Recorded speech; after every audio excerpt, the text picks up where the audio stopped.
On est à presque 1700 mètres d'altitude, ça glisse. Arrête, je suis pas beau là. Si. Mais il faut toujours être vigilant. Prévoyant. Bon, bah là il y a un petit passage où on a voulu faire de la glisse. Donc ça s'appelle de la glissade de la bouillabaisse.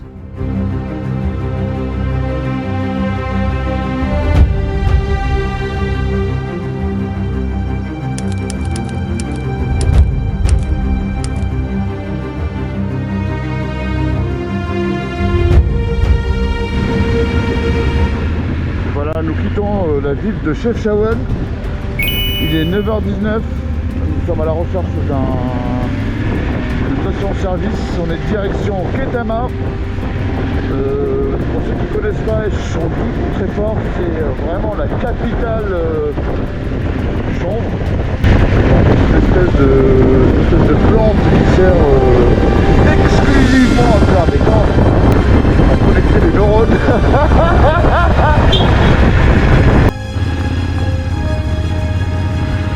Bon, en pleine partie de Chefchaouen, une belle petite grimpette.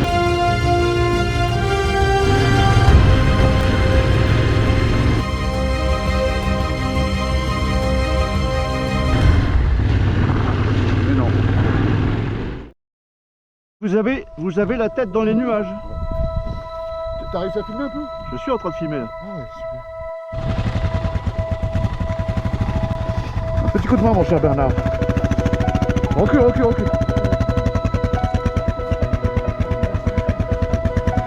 C'est parti. Stop.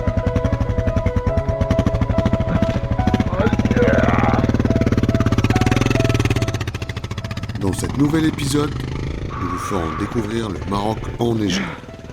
Vous avez bien entendu, de la neige. À 1800 mètres d'altitude, tout juste après avoir quitté Chefchaouen.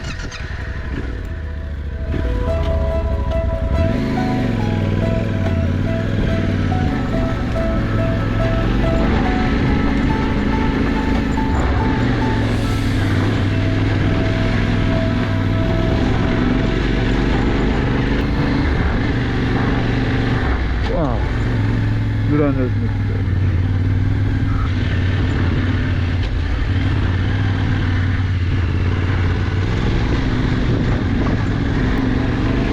Alors rouler dans de la neige, je connais pas. Je pense pas que ça va pas être bien méchant. Il faut juste qu'il fasse en mettre une.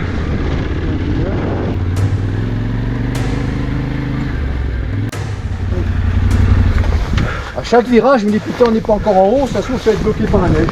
Pas forcément parce que tu l'as dit. Tu l'aurais pas dit. Non, mais c'est ça, la neige, elle aurait pas été là, mais c'est qu'on va là. En fait, je me suis dit, bah il y a des 4x4 qui passent donc. C'est bon en moto, tu vois.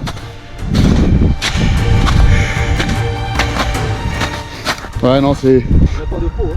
Mais en plus de ça, c'est. C'est de la classée. Ouais. Que fait-on, les amis? De toute façon, là, ça va sur combien? Là, on est à 1760 km.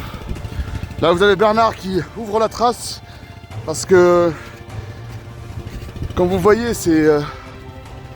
On est à presque 1700 mètres d'altitude, ça glisse. C'est pas évident. Tu voudrais attendre ici, moi je monte avec lui? Vous allez monter, mais lui il monte. Par contre, s'il peut nous faire la trace, comme ça c'est bien. Non, il n'y a pas de sens. Arrête, je suis pas beau là. Si. Tu vas. Content. Bernard, il est. C'est bon, il passe bien. Ah, nous, c'est première à demi-tour. Après avoir longtemps hésité, et après concertation avec les amis, nous décidons d'engager le col.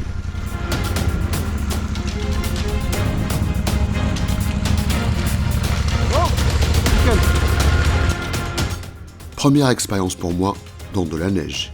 J'étais en terrain inconnu. On le voit bien dans ma posture. Tout rigide, et incapable de me mettre debout.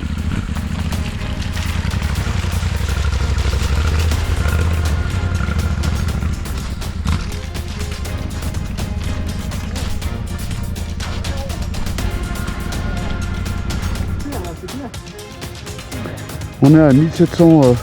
On est à combien? 1700 quoi? 1700...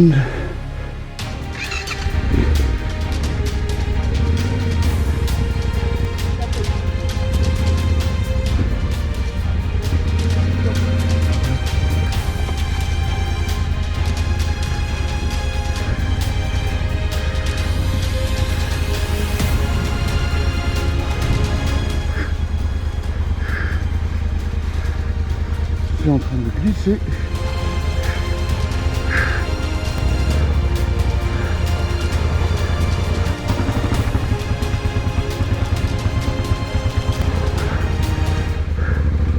J'ai envie de me mettre debout.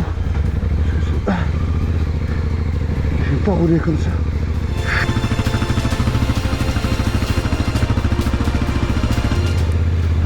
Plus on avance, plus la neige se faisait épaisse. Et les incertitudes s'installent.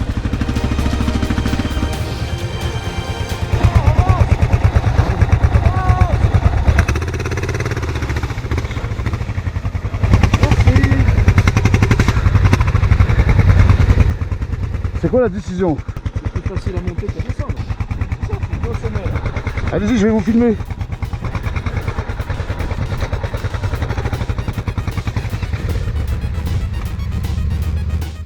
Quand je vous dis que le choix des partenaires est primordial dans ce genre d'aventure. Je peux te dire que je fais pas le fier là. Hein. Pas du tout. Ah putain. Non.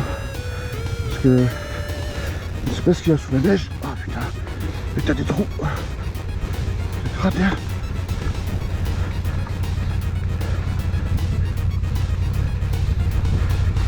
Qu'est-ce qu'il y a, Rémi?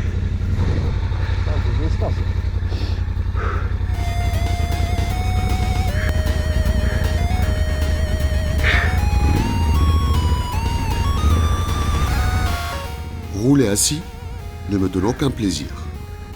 Surtout quand on est grand et que la neige est un peu haute.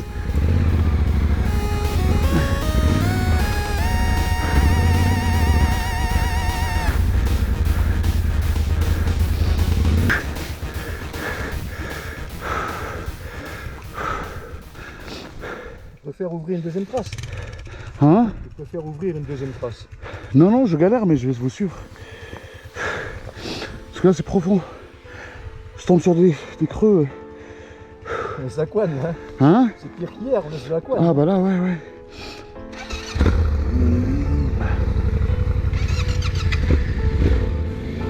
Comme le dit si bien Rémi, on laisse un peu d'énergie. Alors qu'on venait tout juste de partir et on est au 3e jour.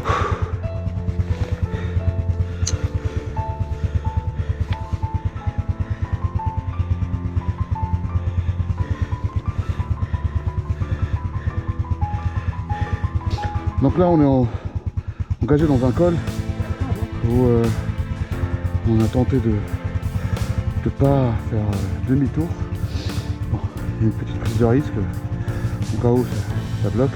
Mais bon, on va tenter, on va voir ce que ça va donner. Il est 10h30, on vient de partir, il n'y a même pas une heure. Et c'est corsé. Bon, c'est ça l'aventure, mais il faut toujours être vigilant et prévoyant. A tout à l'heure, bisous.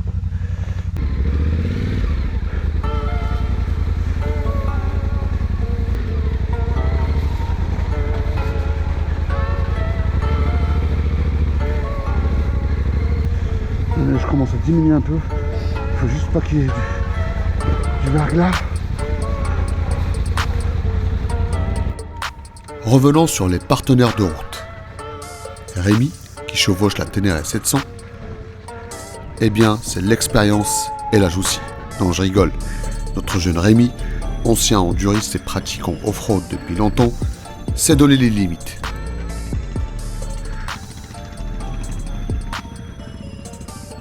Et puis, on a Bernard, l'homme qui chevauche le 1VJ, la Ténéré 600 si tu préfères.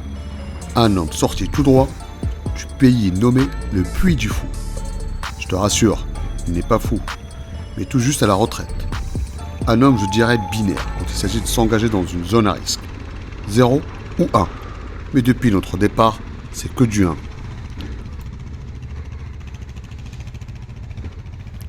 On voit Bernard ici en déséquilibre.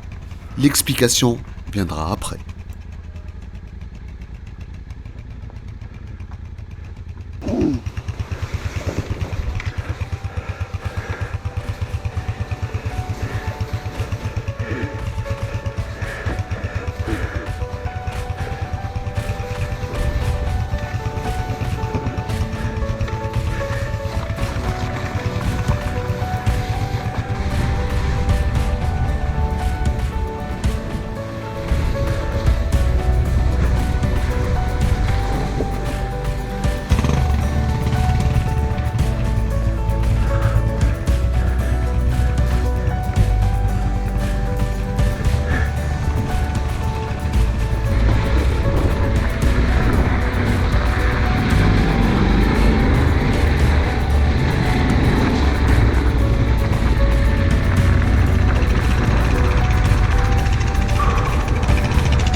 Je suis hyper heureux d'avoir pu passer cette difficulté. Problème de lunettes. Ouais, j'ai compris que tu avais un problème. Avec la buée et tout. Ouais, je vois rien. Ouais. Mais tu sais que t'as failli te... Gaufrer. Tout à l'heure, tu sais, je sais pas, tu t'es retourné 2-3 fois. Ouais, j'ai failli m'en mettre une. Et t'es parti... Ouais, je vais regarder si j'ai pas perdu mes lunettes. Si tu veux, j'ai pas envie de la remonter à pied, quoi. Ah bah ça aurait été impossible. Ouais, mon frère. Bah franchement, ouais. Voilà ce qui me fait vibrer dans cette passion. Ces fraternités qui naissent à travers le partage, la difficulté et l'entraide, et qui donnent des liens très forts entre les êtres. Merci la vie.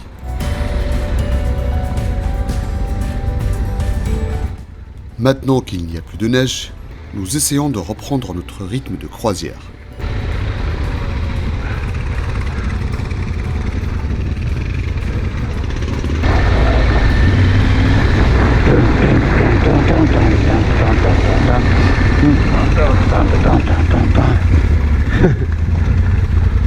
Je vais aller debout. C'est pas grave, je m'en fous. C'est de la neige, mais on dirait que du sable. Allez, faut pas s'arrêter. Faut que la force soit avec nous.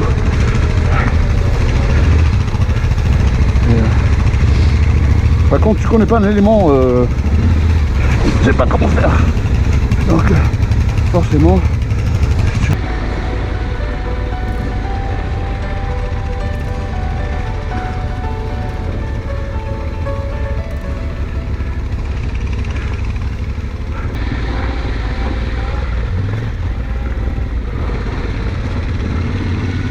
Et les pieds sont gelés. Quand je dis gelés, c'est sympa. Hein.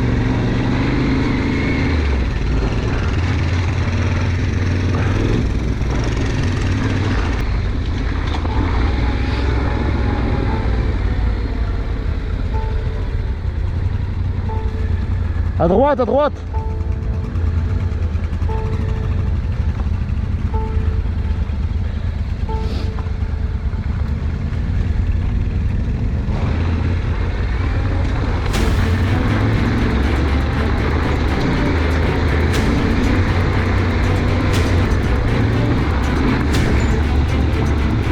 Allez, bon.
déteste la glaise.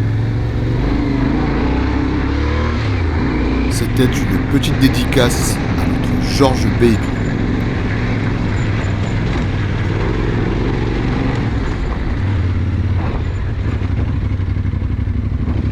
Salam alaikum. La neige a laissé place à ces pistes bien défoncées, mais remplies de boue et de grosses flaques d'eau. Maintenant, le froid commence à se faire sentir.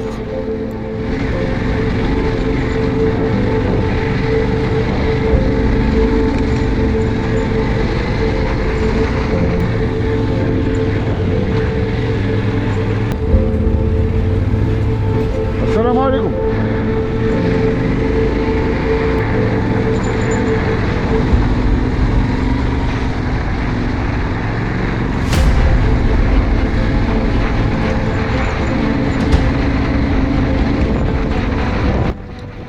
Je pensais avoir fini avec la neige. Eh ben non. Maintenant, on a de la neige, de l'humidité, le froid, la boue, les flaques d'eau. Je dirais, what else? Hein? Un café chaud? À ce moment-là, ça aurait été la bienvenue. Même celui de ma grand-mère.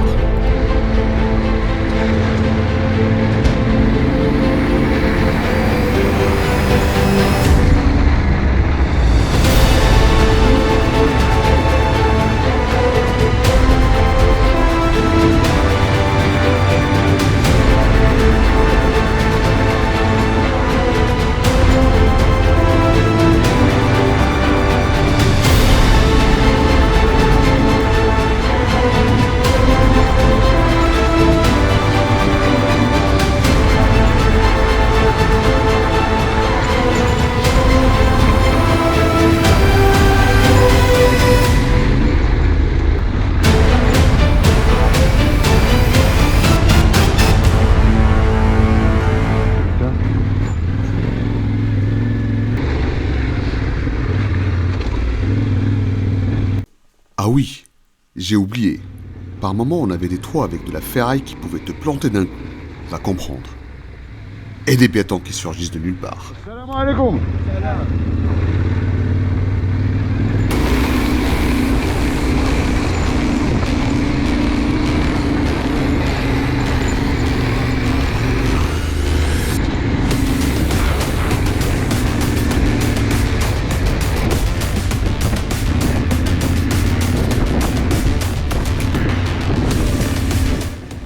Tellement concentré que j'oublie mes coéquipiers. Je décide de faire une petite pause le temps qu'ils arrivent. Pas de panique, c'est une piste droite, pas de risque qui se perd. Il est 11h12, ça fait quasiment depuis 9h30 qu'on ne fait que grimper, descendre. Que dire? Il faut impérativement être régulier quand tu fais des raids comme ça, très lents.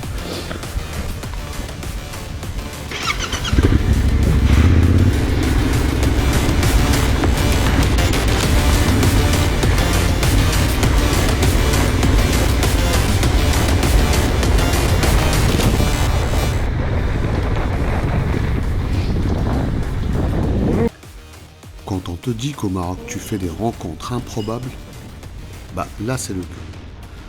2 Espagnols en 208 venus ici pour faire je ne sais quoi. C'est surprenant. Les gens parfaits qui viennent ici.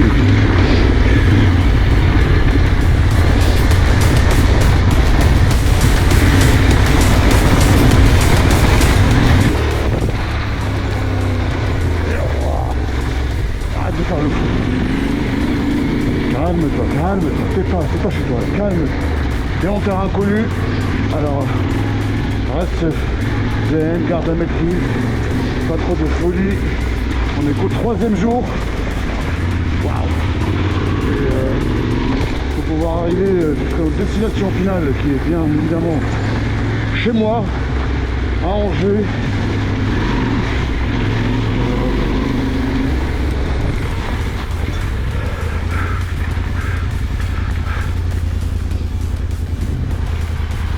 Arrive. En pote, les genoux ils prennent cher. Hein. Je suis émerveillé par la beauté du paysage.